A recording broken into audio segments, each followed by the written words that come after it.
ರಾಹುಲ್ ಗಾಂಧಿ ಅವರ ಈ ಒಂದು ಬಾಲಿಶ ಹೇಳಿಕೆ, ಕೆಲವರು ನಾಲಾಯಕ ಅಂತ ಹೇಳ್ತಾರೆ, ಕೆಲವರು ಬಾಲಿಶ ಅಂತ ಹೇಳ್ತಾರೆ.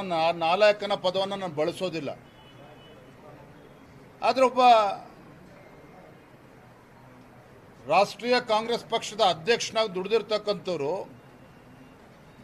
ಯಾಕೋ ಏನೋ ಹೊತ್ತು ಎಲುಬಿಲ್ಲದ ನಾಲ್ಗೆ ಯಾವ ರೀತಿ ಮಾತನಾಡೋರಿತ್ತ ಆ ರೀತಿ ಮಾತನಾಡ್ತಾ ಇದ್ದಾರೆ. ಈ ದೇಶದ ಪ್ರಧಾನಮಂತ್ರಿಗಳ ಬಗ್ಗೆ, ಗೃಹ ಸಚಿವರ ಬಗ್ಗೆ, ಅಮಿತ್ ಶಾಜಿಯವರ ಬಗ್ಗೆ ಮತ್ತು ರಾಷ್ಟ್ರೀಯ ಸ್ವಯಂ ಸೇವಕ ಸಂಘದ ಬಗ್ಗೆನೂ ಕೂಡ ದೇಶದ್ರೋಹಿಗಳು, ಟ್ರೇಟರ್ಸ್ ಅನ್ನೋ ಪದವನ್ನು ಅವರು ಬಳಕೆ ಮಾಡಿದ್ದಾರೆ.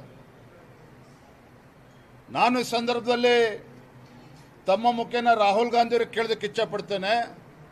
ಯಾಕೆ ಸ್ವಾಮಿ ರಾಹುಲ್ ಗಾಂಧಿ ಅವರೇ, ಒಬ್ಬ ಅತ್ಯಂತ ಹಿಂದುಳಿದ ಸಮಾಜಕ್ಕೆ ಸೇರಿರ್ತಕ್ಕಂಥ ನರೇಂದ್ರ ಮೋದಿಜಿಯವರು ಈ ದೇಶದ ಪ್ರಧಾನಮಂತ್ರಿಗಳಾಗಿ ಸತತವಾಗಿ 3ನೇ ಬಾರಿಗೆ ಕೇಂದ್ರದಲ್ಲಿ ಬಿಜೆಪಿ ನೇತೃತ್ವದ NDA ಸರ್ಕಾರವನ್ನು ತಂದು ಭಾರತವನ್ನು 4ನೇ ದೊಡ್ಡ ಒಂದು ಆರ್ಥಿಕ ಶಕ್ತಿಯನ್ನಾಗಿ ಏನು ಮಾಡಿದ್ದಾರೆ. ಬಹುಶಃ ಭಾರತದ ಅಭಿವೃದ್ಧಿ ಪಥದಲ್ಲಿ ಸಾಗ್ತಾ ಇರ್ತಕ್ಕಂಥದ್ದನ್ನು ಇವರಿಗೆ ಸಹಿಸ್ಕೊಳ್ಳೋದಕ್ಕೆ ಸಾಧ್ಯ ಆಗ್ತಾ ಇಲ್ವಾ ರಾಹುಲ್ ಗಾಂಧಿ ಅವರೇ?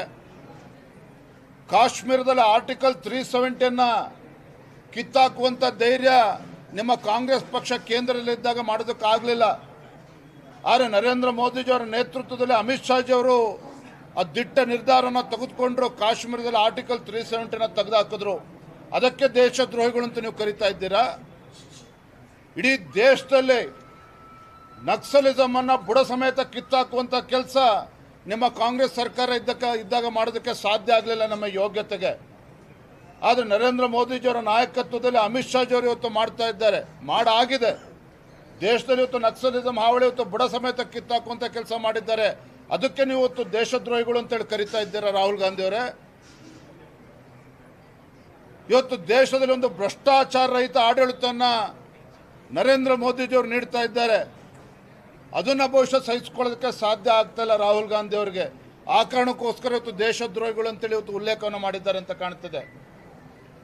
ಒಟ್ಟಾರೆಯಾಗಿ ನರೇಂದ್ರ ಮೋದಿಜಿಯವರ ಜನಪ್ರಿಯತೆಯನ್ನು ಸಹಿಸಿಕೊಳ್ಳೋದಕ್ಕೆ ಸಾಧ್ಯ ಆಗದೆ ಇರತಕ್ಕಂಥ ಈ ನಾಲಾಯಕ ಕಾಂಗ್ರೆಸ್ ಪಕ್ಷ ಮತ್ತು ಕಾಂಗ್ರೆಸ್ ಪಕ್ಷದ ಮುಖಂಡರು ರಾಜ್ಯದಲ್ಲೂ ಕೂಡ ಇದ್ದಾರೆ.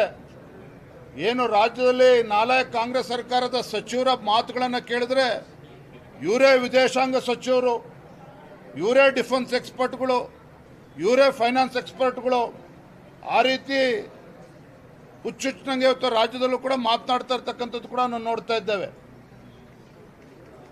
ಇವತ್ತು ಪೌತಿ ಖಾತೆ ಮಾಡಿರ್ತಕ್ಕಂಥದ್ದು ದೊಡ್ಡ ಸಾಧನೆ. ಸರ್ಕಾರ ಬಂದು 3 ವರ್ಷ ಆಗಿದೆ, ಸರಿಯಾದ ರೀತಿಯಲ್ಲಿ ತಮ್ಮ ಇಲಾಖೆನ ನಿರ್ವಹಿಸಕ್ಕೆ ಸಾಧ್ಯ ಮಾಡ್ದೇನೆ ಅದನ್ನೇ ಇವತ್ತು ಒಂದು ದೊಡ್ಡ ಸಾಧನೆ ಅನ್ನೋ ರೀತಿಯಲ್ಲಿ ನನಗೆ ತುಮಕೂರಿನಲ್ಲಿ ಜನ ಸೇರ್ಸೋಕೆ ಹೊರಟಿದ್ರು. ಆಗ ನಾನು ಇಷ್ಟೇ ಸಂದರ್ಭ ಹೇಳುವಂಥದ್ದು, ಕೇಂದ್ರದಲ್ಲಿ ಇವತ್ತು ನರೇಂದ್ರ ಮೋದಿಜಿಯವರು ಯಾವ ರೀತಿ ಭ್ರಷ್ಟಾಚಾರಯುತ ಆಡಳಿತ ನೀಡ್ತಾ ಇದ್ದಾರೆ, ಒಂದು ಭಾರತವನ್ನು ಇವತ್ತು ಅಭಿವೃದ್ಧಿ ಪಥದಲ್ಲಿ ತೆಗೆದುಕೊಂಡು ಹೋಗ್ತಾ ಇದ್ದಾರೆ. ಇದೆಲ್ಲವನ್ನೂ ಕೂಡ ಸಹಿಸೋದಕ್ಕೆ ಸಾಧ್ಯ ಆಗದೇನೆ ಪಶ್ಚಿಮ ಬಂಗಾಳದ ಅಸ್ಸಾಂ ಮತ್ತು ಪಾಂಡಿಚೇರಿ ಭಾರತೀಯ ಜನತಾ ಪಾರ್ಟಿ ಅಭೂತಪೂರ್ವ ಗೆಲುವನ್ನು ಸಹಿಸಿಕೊಳ್ಳೋದಕ್ಕೆ ಸಾಧ್ಯ ಆಗದೇನೆ ಇವತ್ತು ರಾಹುಲ್ ಗಾಂಧಿ ಅವರು ಈ ರೀತಿ ಹೇಳಿಕೆಗಳನ್ನು ನೀಡಿದ್ದಾರೆ. ನಾನು ತಮ್ಮ ಮುಖೇನ ರಾಹುಲ್ ಗಾಂಧಿ ಅವರಿಗೆ ನಾನು ಆಗ್ರಹ ಪಡಿಸ್ತೇನೆ, ತತ್ಕ್ಷಣ ಅವರು ಕ್ಷಮೆನ ಯಾಚಿಸಬೇಕು, ದೇಶದ ಜನರ ಕ್ಷಮೆನ ಯಾಚಿಸಬೇಕು. ಇಲ್ಲ ಅಂತ ಹೇಳಿದ್ರೆ ನಾವು ಕೂಡ ರಾಜ್ಯದಲ್ಲಿ ಇವರ ವಿರುದ್ಧ ಒಂದು ಪ್ರತಿಭಟನೆ ಹೋರಾಟವನ್ನು ಕೂಡ ನಾವು ಮಾಡ್ತೇವೆ ಮುಂದಿನ ದಿನಗಳಲ್ಲಿ.